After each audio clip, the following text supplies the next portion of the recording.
Hello viewers and welcome to Brands Hatch in the Rain in the Astra.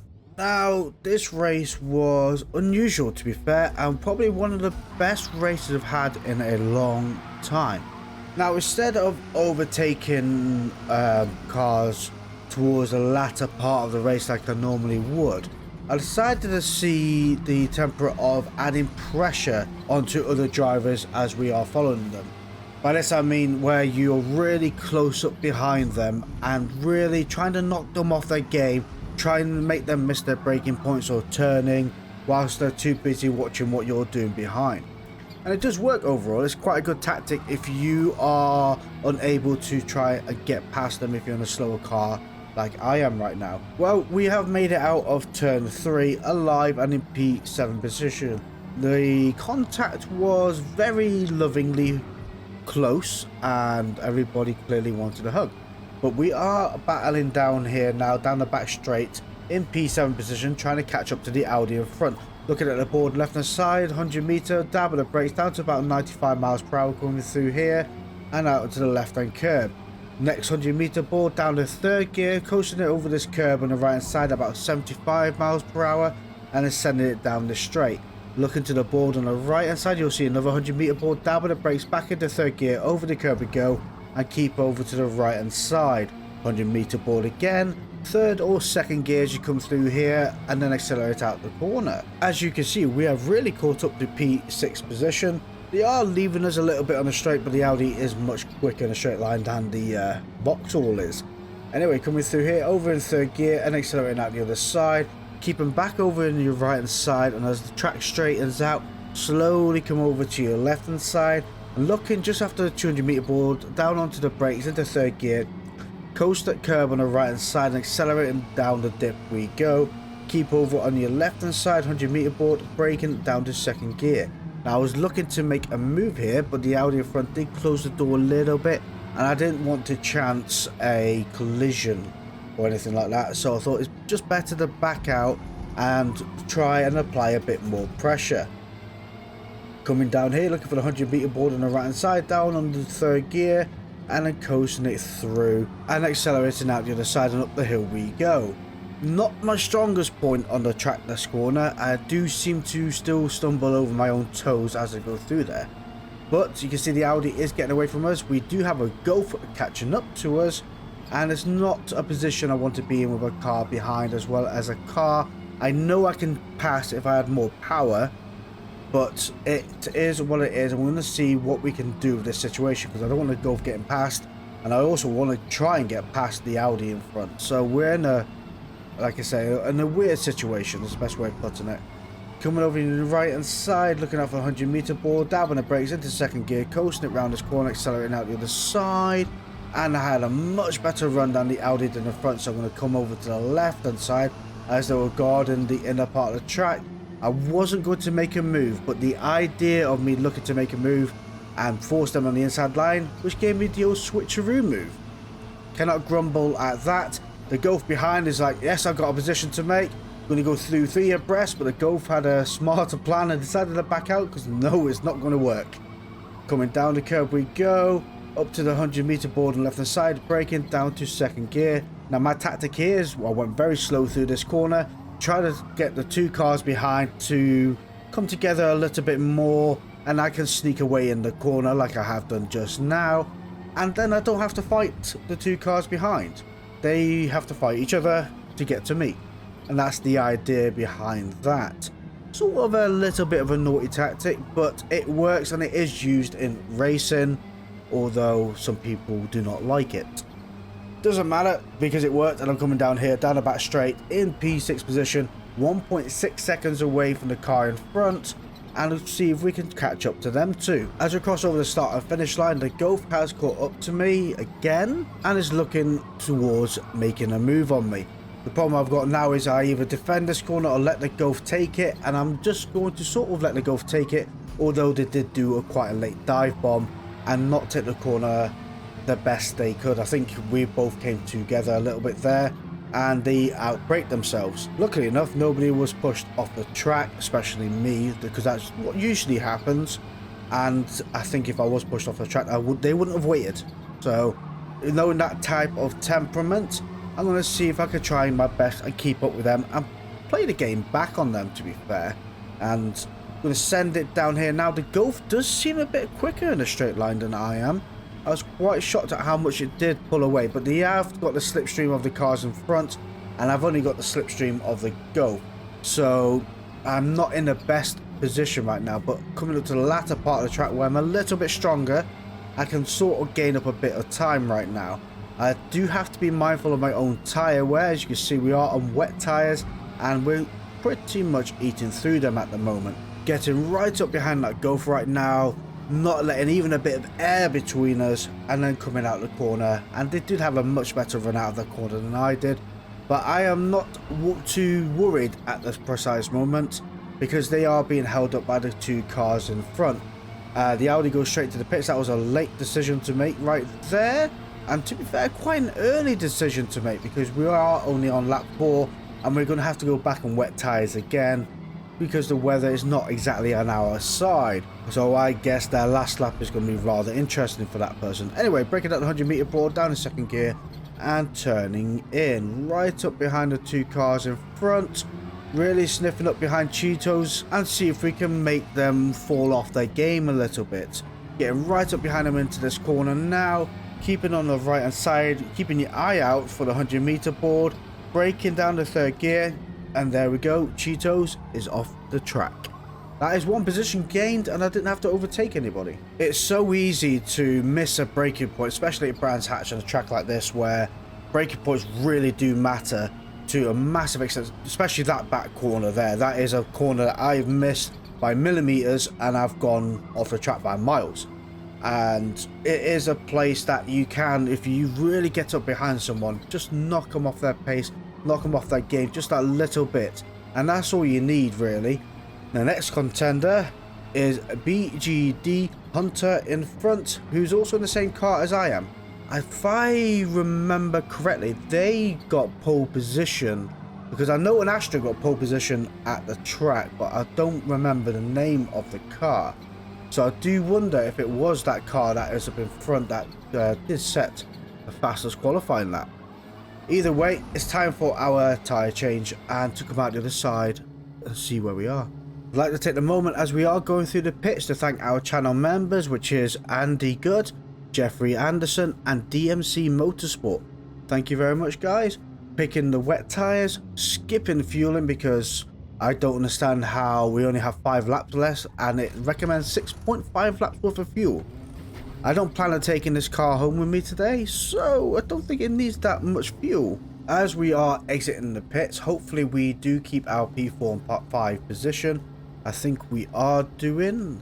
Nobody is running. Oh, there's a person. That will be the car that went through the pits on lap 4, I reckon. And they're going to struggle on the final lap.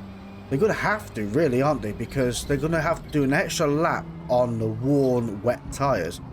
The weather is drying up, as you can hear it, but it's not dry enough to have medium tyres put on your car because it goes through variations of a little bit heavier and a little bit dry. You're in a weird place right now on the track, but you can see the tarmac is quite damp.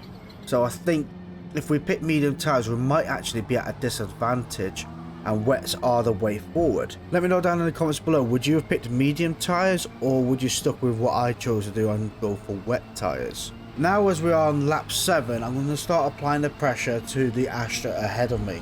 Coming down the straight and get right up behind them, braking into 4th gear, 95 miles per hour through here and accelerating out the other side. Keeping on your left hand side, looking out for the 100-meter board, into 3rd gear, over the curb we go and start reeling them in a little by little. I'm going to be looking in the mirror, or the proximity arrows are going to be lighting up as I go over this corner, cut the corner, and somehow actually got away with it. I don't know how I managed that one.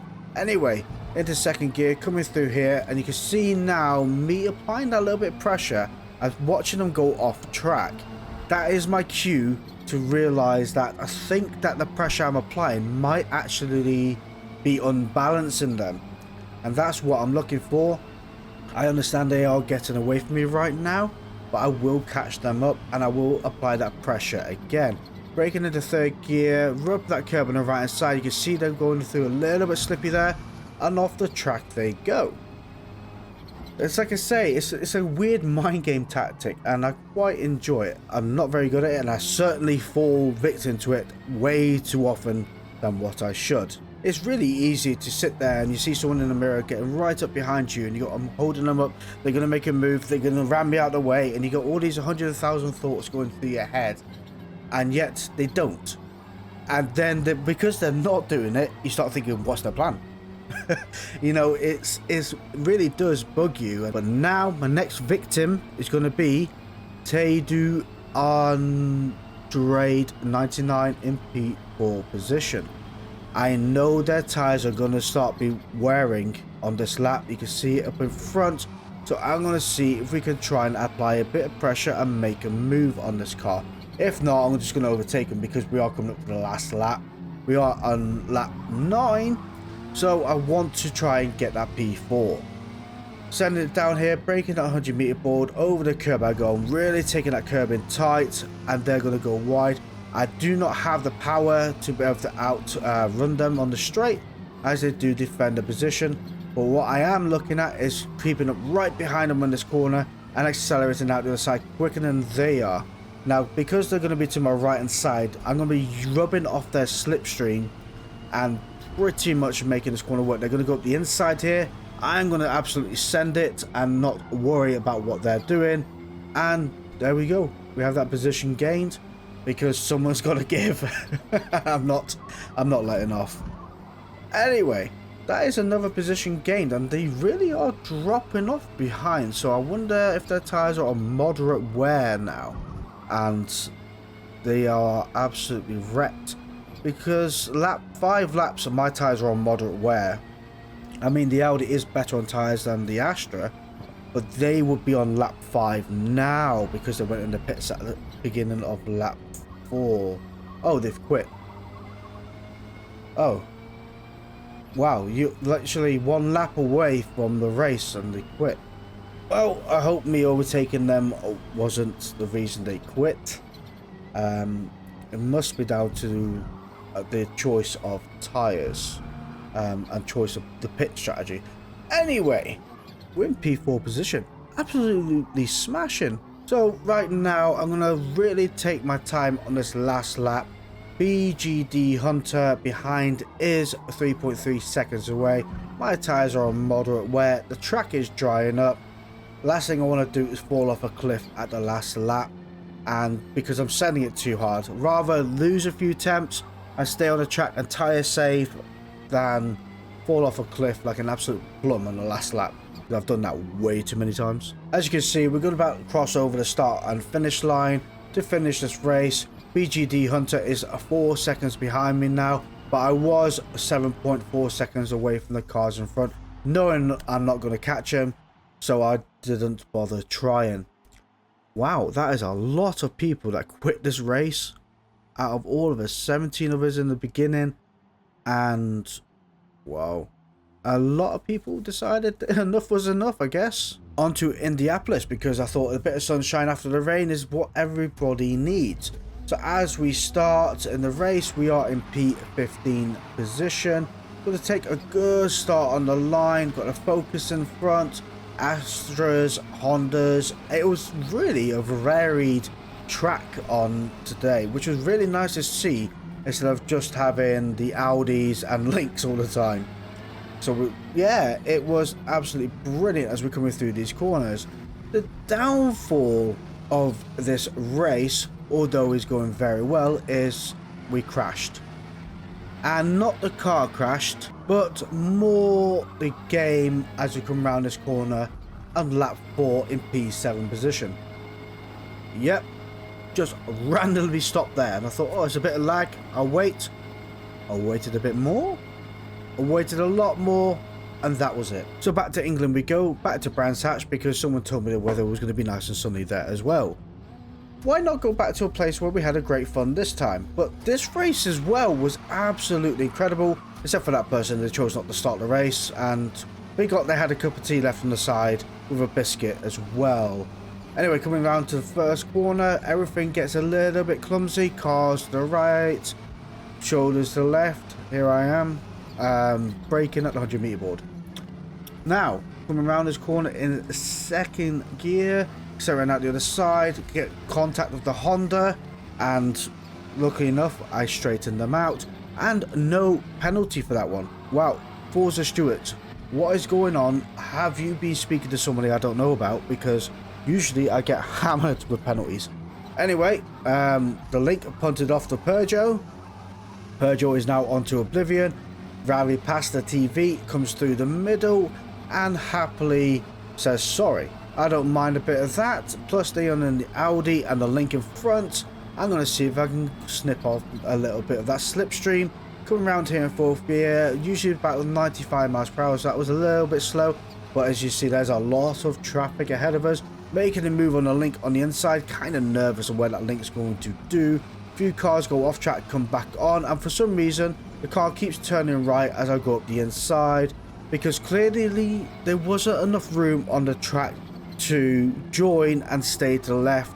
But a few more cars go off track to the right, and then thank you for the green Audi who destroyed everybody behind me and created a bit of stale area for me and rally past the TV up in front. It's quite funny really, because when you go off track and you come back on, you're supposed to rejoin safely, not just yeet it into the middle of the track and take about 9 cars with you. But I can't grumble at that because I wasn't one of the 9 cars, and it sort of did me a favour. So, you know, it swings in roundabouts, and when it suits you, it's alright. Braking the 100-meter board down to second gear and turning in. We are in position 9 at the moment, and we're going to see if we can make a few more moves. I'm going to be a little bit more aggressive on this race and see if we can make positions work. Now, Rally Pasta says good race up in front. It certainly is. We're having an absolute blast. No contact. Now the initial first corner problems have gone away, but we do have P10, which is 3 seconds behind us, and Rally Pasta has a 0.8 second penalty, so I don't know what that was for. It's got to be for an off track if it's that short. But Markey in P1 is 8.3 seconds ahead, so they do have a good substantial lead. But just remember that P1 didn't have the fun that we had. They're just going to be racing all up ahead and have a peaceful life, to be fair. Breaking the 100-meter board down in second gear, turning in, accelerating out the other side. What we have, an MG, a Link, and an Audi in front. Nothing but fast cars in front, nothing but slipstream. We're in for a great time. You can see a bit of dirt getting kicked up in front right now. I guess there's a little bit of hugging going on, and there's a writing up ahead that I could not see. Anyway, we are in a weird kind of train where there's a fair few cars in front of us now. So if we are able to try and get past at least a few of these, we're in a quite a good strong position. So Rally Pasta looks up the inside, I look up the inside as well. Do have the poorer line through this corner right now, but me and this MG are racing very close to each other right now. No contact. It's absolutely incredible how close we was, and there was 0 contact.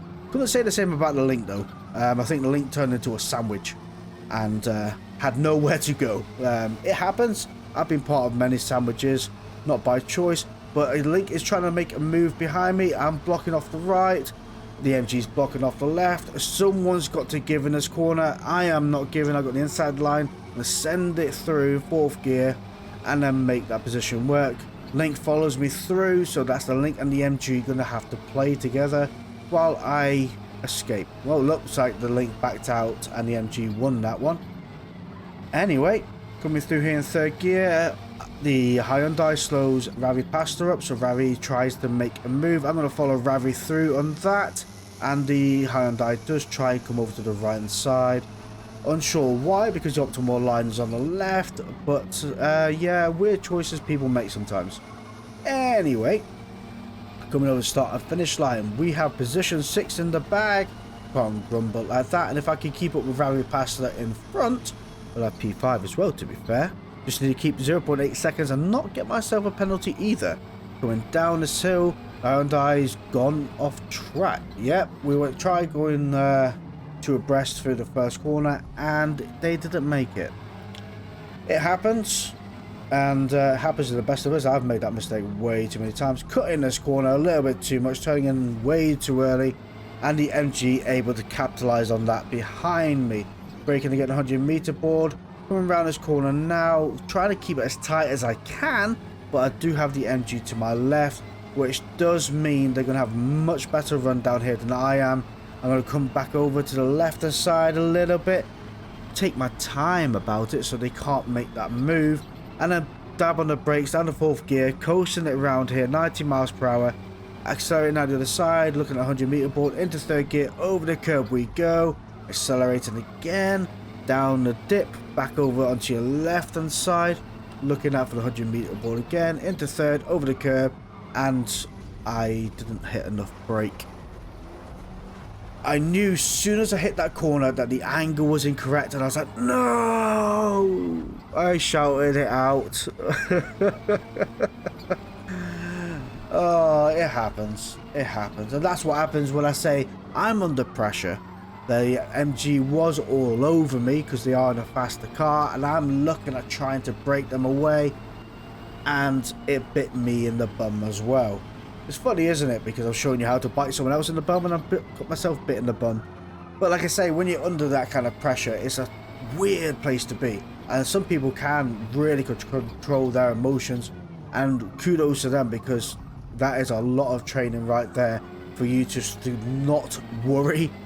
And you know, I'm getting better at it, but you know, sometimes little things like that, you're watching what's going on, you're scared about being rear-ended or punted off the track, and things like that, it just get under your skin, and silly mistakes do occur, like me making sandcastles. Anyway, Peugeot's right up behind me, looking to make a move. I thought they were going to bump draft me. They do not. They go up the inside and take that position away from me. Going through close right now. They are very close to my right hand side, and ultimately do go into the side of me, because I guess probably with a little bit of slipstream from my car, the aero wash lifted up their front end, and he scratched my door. Not all that impressed about the situation, because I've just repainted this car, but it is what it is. Anyway, breaking the 100-meter board, turning in, and ultimately my front tires are absolutely dead, so it's time for the pits. As we start our final lap, because not much interesting was going on through the last few laps of the race, I was a bit off my game, slowed down a little bit, and now pull myself back together. Anyway, we're going to see if we can make a move on this Peugeot, who did manage to overtake me and punch me a little bit wide. Just that little tap. They do go squirrely through there, so I'm going to make a move up the inside, and they might get a penalty for going off track. I'm not too sure. Doesn't seem like it. They give me a little love tap on the left hand side, but I know where they are. Going to go through slow in that corner, accelerate the other side. But I have the optimal line for the next corner ahead, and that was my plan. I wanted to take the inside and go to the outside, but I have the inside of the next corner. I'm going to absolutely send it through here, turning in, and a little bit of contact's made because they turned in earlier than I turned in, and ultimately sends them off into the gravel. Now, I just need to catch up to I Am Rizzler up in front. Yeah, I've definitely raced that player before. I remember that name, I remember the car, and away we go over the curbs, between the 4 seconds behind them, which is absolutely brilliant. Down the third gear, coasting it through, and that is that position gained really because of their penalty. Thank you very much. Must be a contact penalty, because 4 seconds sounds about right for a contact one, if you're at fault for contact anyway. Well, if Forza thinks you're at fault for a contact one. Whether you're at fault or not is irrelevant to Forza, but whether they think you are at fault. Absolutely smashing couple of races, especially at Brands Hatch. Had an absolute blast, great racing, and it was a great car as well. If you enjoyed this video, don't forget to hit the like button and subscribe to the channel, and I shall see you all next time. Goodbye.